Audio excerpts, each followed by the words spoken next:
This is Dr. Trashbag, and in today's episode, I'm going to talk about the introduction to Immortal Empires, Total War Warhammer 3.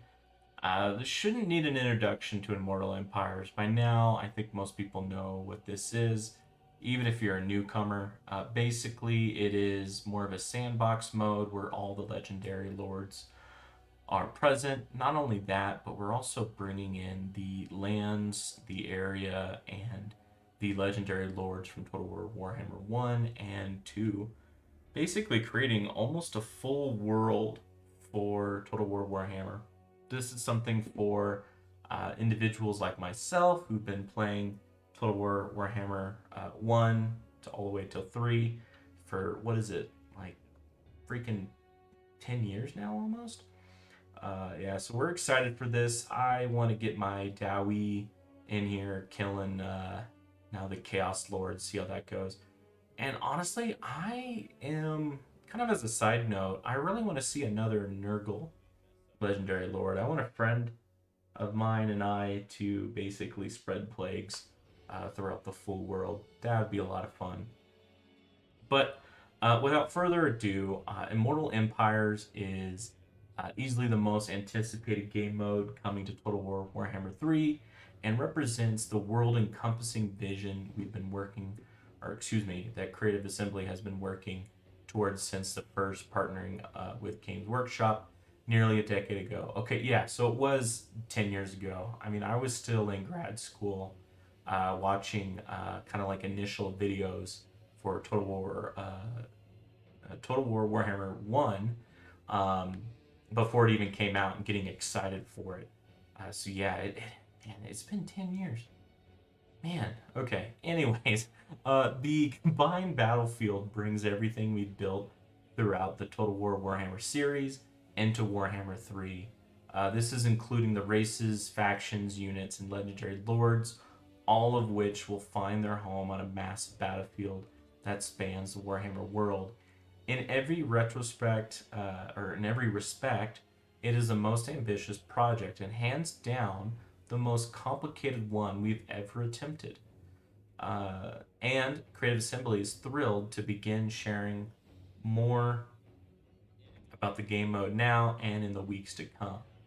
For all of you looking to get your hands on Immortal Empires, Creative Assembly is aiming to roll out the beta version of this game mode in August of this year. So, what is that? That's in 2 months from now? That's great.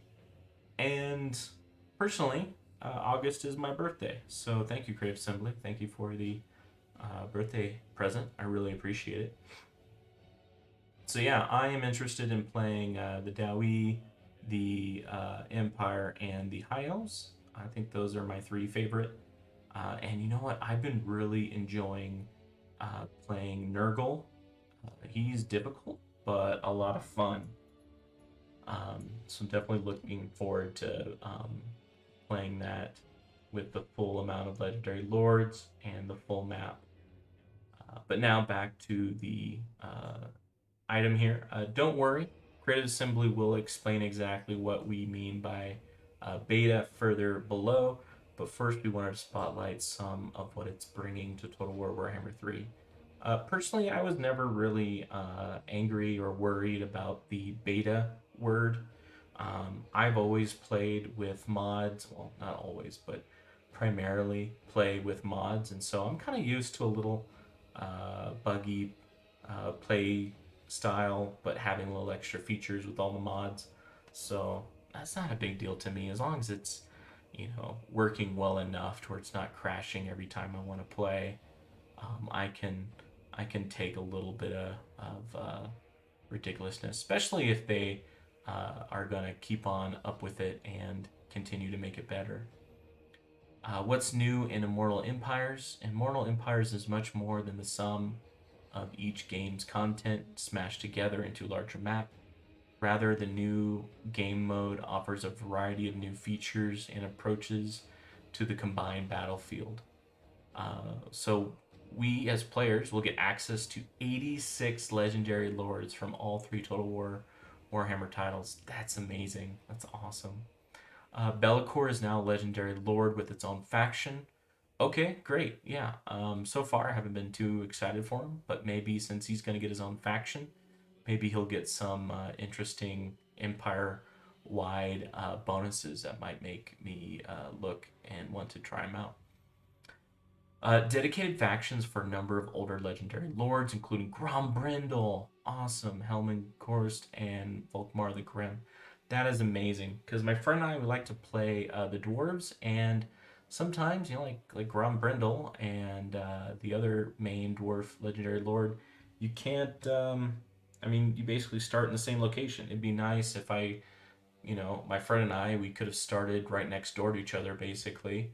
Um, like the starting zone that's right there by the Vampire Coast, basically. No, no, no. Sorry, vampires. Not Vampire Coast. That'd be great because there's just basically a mountain in between. Um, so yeah, that'd been great if I could have had that in Total War Warhammer 2. But hey, we'll get it here soon in August. So maybe I'll do a playthrough with my friend where we can play as two different dwarves, maybe even closer together than what we did in the past. New starting locations for 29 of the older legendary lords. Okay, yeah, that's great to kind of change things up. Improved personal faction mechanics for a selection of other legendary lords, such as Volkmar the Grim. Great. A new Sea Lions feature, which will allow you to move armies in between distant lands and continents from one side of the map to the other without leapfrogging them all the way across the map. Yeah, going through the ocean takes a long time and it's kind of boring, and sometimes you also take attrition. So it's not fun moving your armies that way. And it looks like sea lanes is kind of a way to get around the whole, having a whole world. So instead of making it spherical, I bet they're going to keep it as like a square or a rectangle and then use these sea lanes to get from the right side to the left side relatively quickly. New dynamic in game scenarios, randomized mid to late game challenges, where they are introducing challenge to late game steamroll, where the player is too powerful that there's little to no challenge left and less of a reason to complete the campaign. Think of a green scan invasion or resurgence of the undead as a few examples. You know what? Especially playing as a lot of races and specifically dwarves, I like to play against the greenskins and the undead, so I am happy for these two examples. And I remember one of my Dowie playthroughs, I uh, I just had a lot of settlements and a lot of armies, and it was getting a little bit repetitive in terms of keeping them all up and going, defended, and moving all these armies to take what I needed to do. And I basically took out all the enemies on the main continent area, and I was just going up and slapping around Nordska basically, even though it was kind of difficult with all the attrition. But I was still kind of excited and wanted the end game to trigger so that I could beat back the 40 or more full stack armies. And once that was done, I was going to basically be done because I would have won eventually if that didn't make me win. So yeah, these things definitely seem to be very beneficial for how I play. So this is great. Revamped victory conditions. Most players don't end up finishing campaigns, and we want to give them better reasons and greater level of satisfaction for doing so. As such, we've simplified the victory requirements into more meaningful objectives while avoiding any arbitrary playstyle requirements. So yeah, I forgot what empire I was playing as, but basically they wanted me to either destroy or take over or have a basically like a federation empire take over, like I don't know, like 10 capitals. But most of them made sense, but then there'd be like three capitals that were like on a whole different continent than what you started as. So I was like, well, I'm going to have to go way over here, basically pass through some neutral areas, and maybe that might piss them off, and then they're going to go to war. And it just seemed a little ridiculous. So I hope that they kind of make these victory conditions make a little bit more sense. Like, I don't know, like you take over this whole continent or you take over, 150 settlements, things like that, but not like you have to take over the capital city of every single legendary lord. It was just ridiculous. I swear it felt like that sometimes. Corruption rework. Players will have new tools for spreading or reducing corruption through more active uses of their armies. Small amounts of natural reduction will be also available to uncorrupted factions. Yeah, there's just so much corruption. So if you want to play as the Dowie, High Elves, Empire, or any of the Order factions, this can get a little ridiculous. So also, another thing, I don't know if they have addressed this, or maybe I haven't tried it and maybe it's already fixed or done in Total War Warhammer 3. But if I want to play as, I don't know, the undead, and then my friend wants to play as the chaos, and we want to just kill everything, basically, will our corruptions kind of affect one another? And will it hurt our armies if my friend goes over my undead area? Comment below if that's already been fixed and how it works. I'm very curious to know. 8-player multiplayer campaigns, and as a bonus, only the host of the Immortal Empire multiplayer campaign needs to own all 3 games. Friends who only own Warhammer 3 will still be able to join the campaign. Throughout their legendary lord choices will naturally be limited to the ones they own. So I think that's a great step in the right direction. First of all, I really like the 8-player multiplayer campaigns, especially where we can do our turns at the same time. That really helps for an evening where we only have 1 to 2 hours to play. My friend and I, we don't have that much free time, so being able to use our time more efficiently in a game is definitely helpful. The host is also really good, so if I want to get a friend who doesn't own any of them to play, this will definitely help.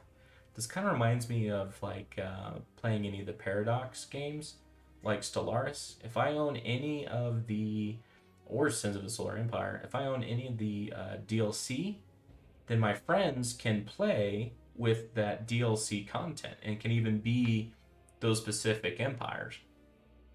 They can even save that game file and play on their own as that empire that they normally cannot play as.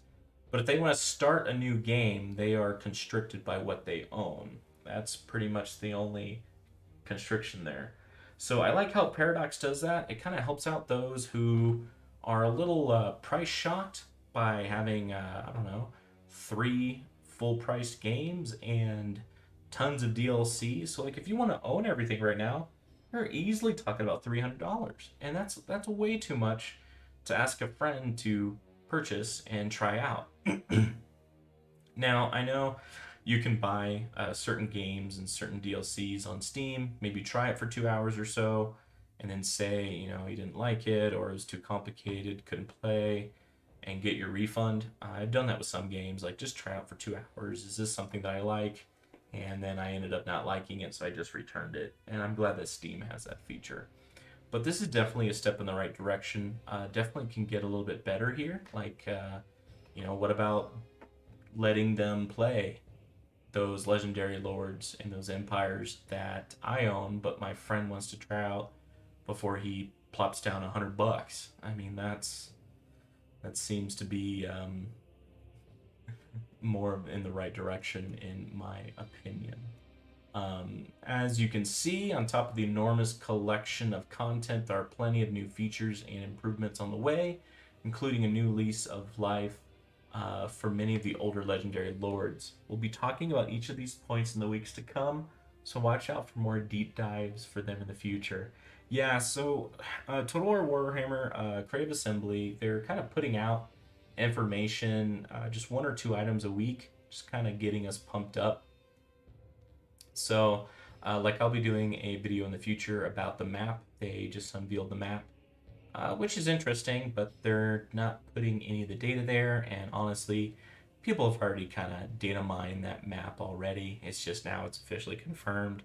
And then they're already starting to tease that they're going to start showing where the starting zones are for certain legendary lords. So, yeah, that's great, and I can't wait to play. So why are they calling it beta? Again, for me, I never really worried about the word beta. Sure, it might be bad the first few weeks, few months, but they're going to continuously work on it And so, even if it's so bad that it's unplayable, well, then I'll go play Stellaris, Sins of a Solar Empire. I'll play some other Empire type game, and uh, and then come back when things have kind of gotten a bit better. But basically, in their words, when Immortal Empire arrives in August, you'll notice that it initially appears with a beta tag until such time as we feel it no longer applies. When we first mentioned this earlier this year, we noted some of the concerns were raised within the community about the decision. Will Immortal Empires be finished? When will it launch? When it launches, yeah. Will it implement in smaller parts over time? How long do we have to wait until it's fully playable? These are all fair questions in absence of proper context. So we wanted to create a moment to explain why Creative Assembly made this choice and what you can expect from Immortal Empires when it arrives later this year. To begin, we need to talk about how the Immortal Empires is built. In order to create a game mode, the development team had to collect and combine the content, features, mechanics, systems, and code from three different code bases into a single mega campaign. Now, taking big chunks of content, data, and code from one game and porting them into another is always a challenge. And speaking from experience, says this writer or interviewee, in this regard, it takes a significant amount of time and tailoring to get all the pieces to play nice and with each other and work properly. Even after the technical implementations are done, there are still bugs to find and fix, and that's probably why it's beta. So they'll get it to work, but there's gonna be bugs and things for them to fix along the way. And I'm sure us players will find them, and we can probably put them in on their leaderboard, their conversation board, maybe their Reddit page. I don't know. I think it's on their Total War Warhammer website. It's probably where you'll get a hold of them best, and where I suggest to put their bugs that you find, as well as significant amount of playtesting to ensure that, as an example, one race isn't ridiculously under or overpowered, or that each race's unique features and mechanics are working as intended. So yeah, first of all, it's great that they're doing playtesting just to make sure that the obvious items aren't there. To make sure that it's basically playable. Ridiculously underpowered or overpowered. You know what? Nurgle was underpowered, but I still enjoyed playing with them. And honestly, I did go and find some mods to kind of help out because I was getting to the point where I was just not creating enough units to keep on going. And so I found some mods that kind of helped out Nurgle, basically giving them more powerful technology and more regen so I don't lose units as often. And that kind of helped push me in the right direction. Also, all buildings give at least one unit for defense, so that helped me defend my settlements so I don't lose as many and don't have to bring back my armies back. So even if they are ridiculously underpowered, a empire that I want to play, I can always find some mods to kind of help out. So in short, Immortal Empires isn't just a port of content from one game to another.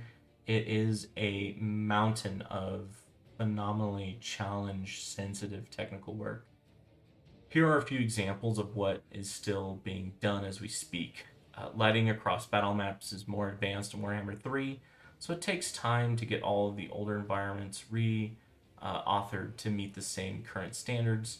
Achieving parity across other details such as UI, character models, VFX, audio, and general game balance will be a gradual process that will continue over time.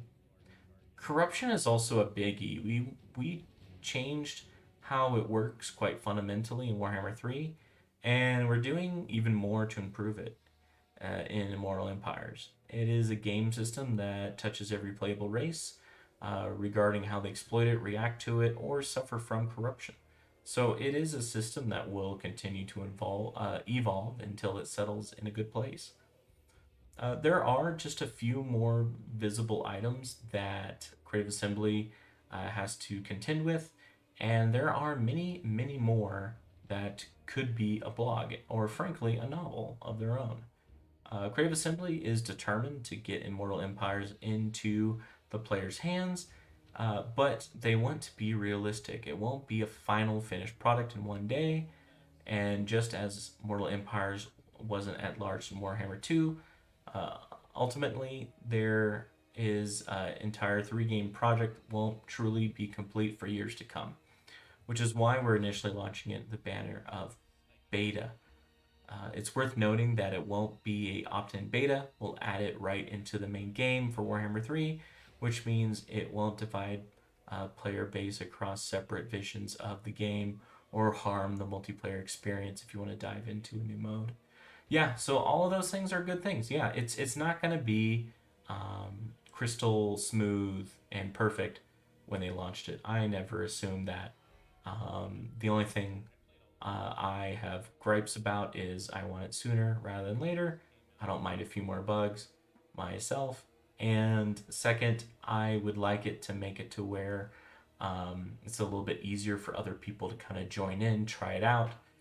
And also with the people being able to play in multiplayer, when playing with my friend, we generally love this. We're able to do certain things at the same time, but if he has a battle, the camera literally pulls me to see his battle, and I have to choose if I'm going to be in his battle or not in terms of helping him.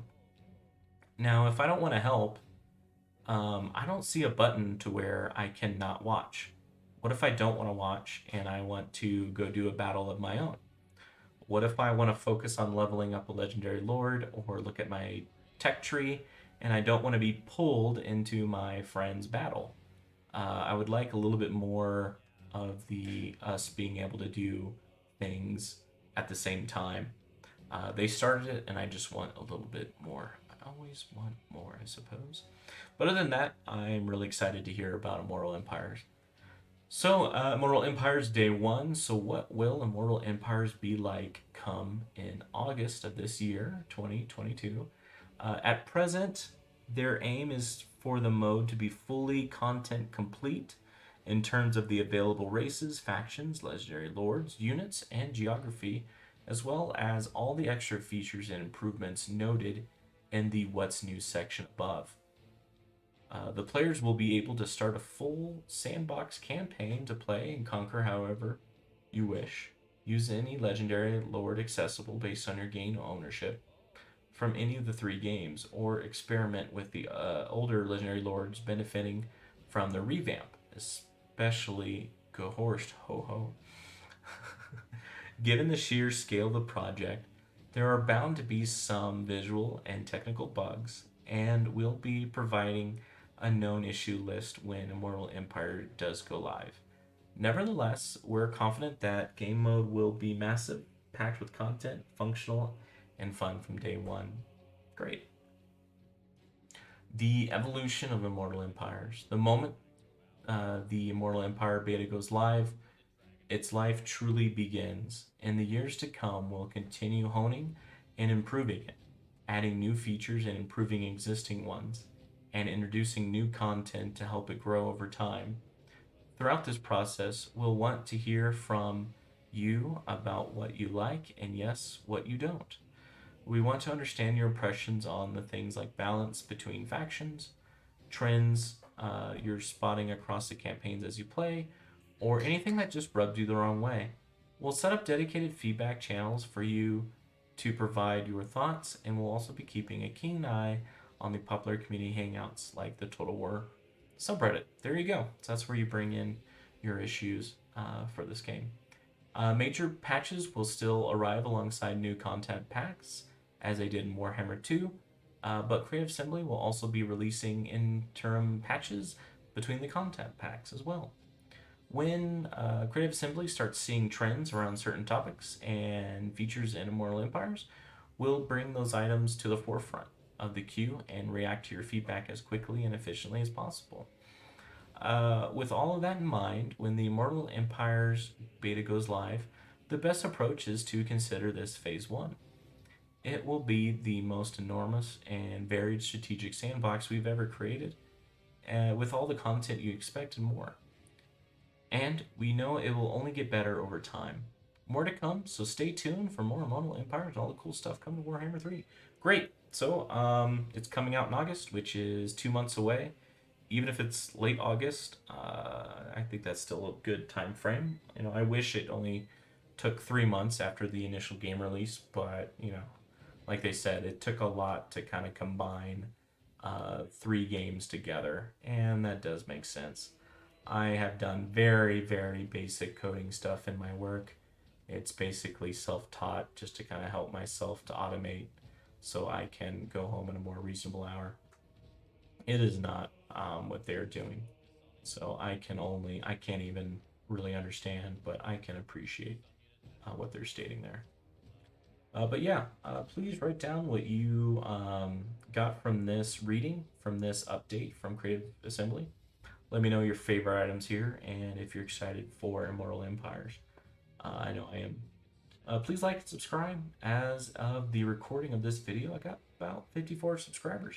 So every subscriber really helps out the channel, and I really appreciate it. So I hope to see you there, and I hope to see you in the next one. Thank you.